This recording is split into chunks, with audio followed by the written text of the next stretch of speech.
ನಾನು ಬೆಳೆದಿದ್ದು ಮತ್ತು ಇರೋದು ಬೆಂಗಳೂರಲ್ಲಿ. ಬಟ್ ನಮ್ಮ ತಂದೆಯವರು ಆ ಊರಿಂದ ಬಂದು ಬೆಂಗಳೂರಲ್ಲಿ ಅವರು ಕೆಲಸ ಹುಡ್ಕೊಂಡು ನಾವು ಇವಾಗ ಇಲ್ಲಿ ಸೆಟ್ಲ್ ಆಗಿದ್ದೀವಿ. ಬಟ್ ಪ್ರತಿ ಬೇಸಿಗೆ ರಜಕ್ಕೂ ನನ್ನ ಚೈಲ್ಡ್ಹುಡ್ ಎಲ್ಲ ಬೇಸಿಗೆ ರಜೆ, ದಸರಾ ರಜೆ ಎಲ್ಲ ಊರಲ್ಲೇ ಕಳೆದಿದ್ದು. ಸೊ ಅದರಿಂದ ಆ ಊರಿಂದ ಒಡನಾಟ ಇತ್ತು, ಮತ್ತು ನಮ್ಮೂರು ಅನ್ನೋ ಒಂದು ಸೆಂಟಿಮೆಂಟ್ ಯಾವಾಗಲೂ ಇರ್ತಿತ್ತು. ನಾನು ಸಿನಿಮಾ ಯಾವಾಗ ಪ್ರಾಕ್ಟೀಸ್ ಮಾಡಕ್ಕೆ ಸ್ಟಾರ್ಟ್ ಮಾಡಿದೆ ಅವಾಗ ನಮ್ಮೂರಿನ ಕಥೆನೇ ಹೇಳಬೇಕು ಅನ್ನೋದು ಜಾಸ್ತಿ ತುಡ್ತಾ ಇತ್ತು. ಸೊ ಆ ಒಂದು ಪ್ರಾಕ್ಟೀಸಲ್ಲೇ ನಾನು ಲಚ್ಚವ್ವ ಅಂತ ಒಂದು ಶಾರ್ಟ್ ಫಿಲ್ಮ್ ಮಾಡಿದೆ.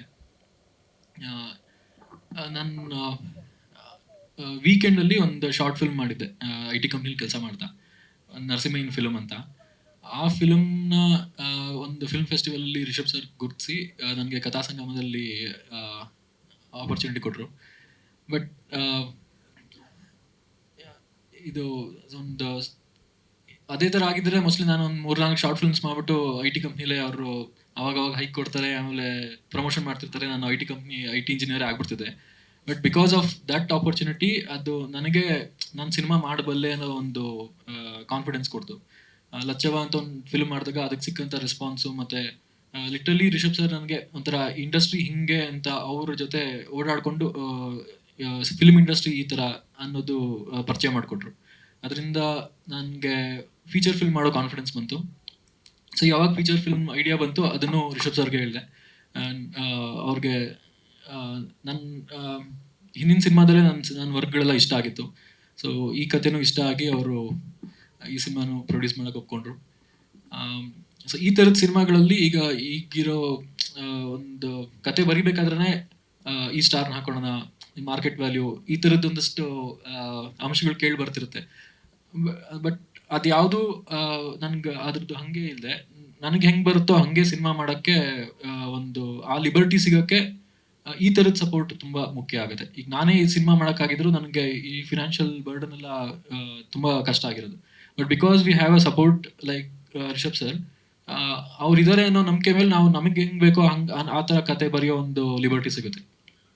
ಸೊ ಅದರಿಂದನೇ ಈ ಥರ ಆರ್ಗ್ಯಾನಿಕ್ ಕತೆಗಳು, ಅಥೆಂಟಿಕ್ ಕತೆಗಳನ್ನ ಹೇಳೋಕ್ಕೆ ಸಾಧ್ಯವಾಯಿತು. ಇಲ್ಲದೆ ಹೋಗಿದ್ರೆ ಶಿವಮ್ಮನ ಜಾಗದಲ್ಲಿ ನಾನೇನಾದರೂ ಕಮರ್ಷಿಯಲಿ ಯೋಚನೆ ಮಾಡ್ಕೊಂಡು ಬರ್ತಿದ್ದಿದ್ರೆ ಶಿವಮ್ಮನ ಜಾಗದಲ್ಲಿ ಯಾರಾದರೂ ಸ್ಟಾರ್ನ ಹಾಕೊಳೋ ಅಗತ್ಯ ಇರ್ತಿತ್ತು, ಅಥವಾ ಯಾರಾದರೂ ಮೇಲ್ ಆ್ಯಕ್ಟರ್ನ ಹಾಕೊಳೋ ಅಗತ್ಯ ಇರ್ತಿತ್ತು. ಸೊ ನಾನು ಯಾರೂ ಒಂದು ಸ್ಟಾರ್ ವ್ಯಾಲ್ಯೂ ಇಲ್ಲದೆ ಇರೋವಂತಹ ಒಂದು ರೂರಲ್ ಜನಗಳಿಂದ ಆ್ಯಕ್ಟ್ ಮಾಡಿಸ್ಬೋದು ಅಂತಂದರೆ it's because okay Rishab sir ಇದ್ದಾರೆ, ಅವ್ರು ನೋಡ್ಕೊತಾರೆ ಅನ್ನೋ ಒಂದು ಸಪೋರ್ಟಿಂದ ನನಗೆ ಅದೆಲ್ಲ ಯೋಚನೆ ಮಾಡೋಕ್ಕಾಯಿತು. ಮತ್ತು ನಮ್ಮೂರಲ್ಲಿ ಅದೊಂದು ವರ್ಷ ನಾನು ಫಿಲ್ಮ್ ಶೂಟ್ ಮಾಡೋಣ ಅಂತ ಊರಿಗೆ ಹೋದ ತಕ್ಷಣ ಕೊರೋನಾ ಆಗೋಯ್ತು. ಸೊ 1 ವರ್ಷ ನಾನು ಅಲ್ಲೇ ಇರಬೇಕಾಗಿ ಬಂತು. ಆ ವರ್ಷದಲ್ಲಿ ನನಗೆ ಊರು ತುಂಬ ಪರಿಚಯ ಆಯಿತು. ಸೊ ಆಲ್ಮೋಸ್ಟ್ ಅಲ್ಲಿನ ಭಾಷೆ, ಫಸ್ಟ್ ನಾನು ಏನು ಗೈಡ್ ಮಾಡ್ತೀನಿ ಅಂತ ಅವ್ರಿಗೆ ಅರ್ಥ ಆಗ್ತಿರ್ಲಿಲ್ಲ. ಅದು ತುಂಬ ಕಷ್ಟ ಆಗ್ತಿತ್ತು. ಆಮೇಲೆ ಹೇಳಿದ ತಕ್ಷಣ ಅಬ್ರಪ್ಟಾಗಿ ಅವ್ರು ಕಟ್ ಮಾಡಿಬಿಡೋರು. ಆಮೇಲೆ ಅವ್ರದ್ದು ಮಾತು ಜಾಸ್ತಿ, ಅವ್ರನ್ನ ಸ್ವಲ್ಪ ಅವ್ರಿಗೆ ಗೈಡ್ ಮಾಡೋದೇ ಕಷ್ಟ. ನಾನು ಒಂದು 4 ಮಾತ್ರದಿಂದ ತೊಡಸ್ತೀಯ ಸ್ವಲ್ಪ ಸರಿಯಾಗಿ ಹೇಳು ಅಂತಂತ ಬೈಯೋರು ನನಗೆ. ಬಟ್ ರಿಹರ್ಸಲ್ಸ್ ಒಂದು 2 months ರಿಹರ್ಸಲ್ಸ್. ಬಟ್ ನಾವು ಆ ಪ್ರೋಸೆಸ್ಸಲ್ಲಿ ಮೋಸ್ಟ್ಲಿ ಶಿವಮ್ ಅವ್ರು ತುಂಬ ಬೇಗ ಸೆಲೆಕ್ಟ್ ಆಗಿದ್ರು. ಸೊ ಒಂದು 8 months ಅವ್ರು ನಮ್ಮ ಜೊತೆಲೇ ಇದ್ದರು. ಬಟ್ ಆ್ಯಕ್ಚುಲಾಗಿ ರಿಹರ್ಸಲ್ಸ್ ಅಂತ ಸ್ಟಾರ್ಟ್ ಮಾಡಿ ಒಂದು 2 months ಎಲ್ರಿಗೂ ರಿಹರ್ಸಲ್ಸ್ ಮಾಡಿಸಿದ್ದು.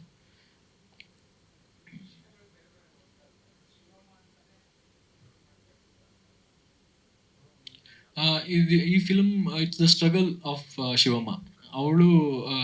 ಅವಳಿಗಿರೋ ಕಷ್ಟಗಳನ್ನ ಮತ್ತು ಕಷ್ಟಗಳಿಂದ ಹೊರಗೆ ಬರೋಕ್ಕೆ ಒಂದು ಉದ್ಯಮನ ಚೂಸ್ ಮಾಡ್ಕೊತಾಳೆ. ಸೊ ಆ ಉದ್ಯಮದಲ್ಲಿ ಮತ್ತೆ ಇವಳು ಏನು ಏನು ಸ್ಟ್ರಗಲ್ ಪಡ್ತಾಳೆ ಅನ್ನೋದ್ರದ್ದು ಕತೆ. ಸೊ ಬೇಸಿಕಲಿ ಆ ಶಿವಮ್ಮನ ಹೋರಾಟದ ಕತೆ ಆಗಿರೋದ್ರಿಂದ ಟೈಟಲ್ ಶಿವಮ್ಮ ಅಂತ ಇದೆ.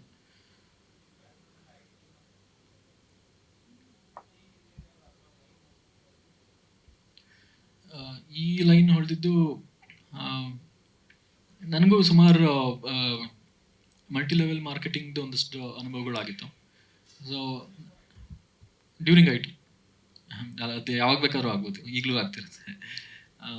ಸೊ ಕಾಲೇಜಲ್ಲಾಗಲಿ ಮತ್ತು IT-ಲಿದ್ದಾಗಲಾಗಲಿ, ಸೊ ಅಂದರೆ ನಾನು ಅವ್ರದ್ದು ಒಂದು ಈವೆಂಟಿಗೆ ಹೋಗಿದ್ದೆ. ಸೊ ಅವ್ರ ಈವೆಂಟ್ ನಡಿಬೇಕಾದ್ರೆ ನನಗೆ ಅದ್ರ ಮೇಲೆ ಒಂದು ಕುತೂಹಲ, ಮತ್ತು ಇದು ಹೆಂಗೆ ವರ್ಕ್ ಆಗುತ್ತೆ, ಅವ್ರು ಹೆಂಗಿರ್ತಾರೆ ಅನ್ನೋದ್ರ ಬಗ್ಗೆ ಒಂದು ಕುತೂಹಲ ಇತ್ತು.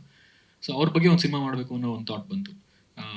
ನನ್ನ ಒಂದು ಪಬ್ಲಿಕ್ ಪ್ಲೇಸಲ್ಲಿ ಒಂದಿಬ್ಬರು ಅವಾಗ ತಾನೇ ಒಂದು ಮೋಟಿವೇಶನಲ್ ಈವೆಂಟಲ್ಲಿ ಟ್ರೈನ್ ಆಗ್ಬಿಟ್ಟು ಬಂದು ಪ್ರಾಕ್ಟೀಸ್ ಮಾಡ್ತಾಯಿದ್ರು. ಅವರಿಬ್ಬರನ್ನೂ ನೋಡಿದಾಗ ನನಗೆ ಇದು ಇಂಟ್ರೆಸ್ಟಿಂಗ್ ಆಗಿದೆಯಲ್ಲ ಅಂತ ಅನಿಸಿ ಇದ್ರ ಮೇಲೆ ಸಿನಿಮಾ ಮಾಡೋಣ ಅಂತ ಡಿಸೈಡ್ ಮಾಡಿ ಅದು ಒಂದು 3 ತಿಂಗಳು ನಾನು ಅದ್ರ ಬಗ್ಗೆ ರಿಸರ್ಚ್ ಮಾಡಿದೆ. ಅಂದರೆ ನಾನು ಒಂದಷ್ಟು ಪ್ರಾಡಕ್ಟ್ಸ್ ಅಥವಾ ಕಂಪ್ನೀಸ್ ಎಲ್ಲ ಜಾಯ್ನ್ ಆಗಿ ಅದ್ರ ಮೇಲೆ ರಿಸರ್ಚ್ ಮಾಡಿ ಈ ಕತೆ ಹೇಳಿದೆ.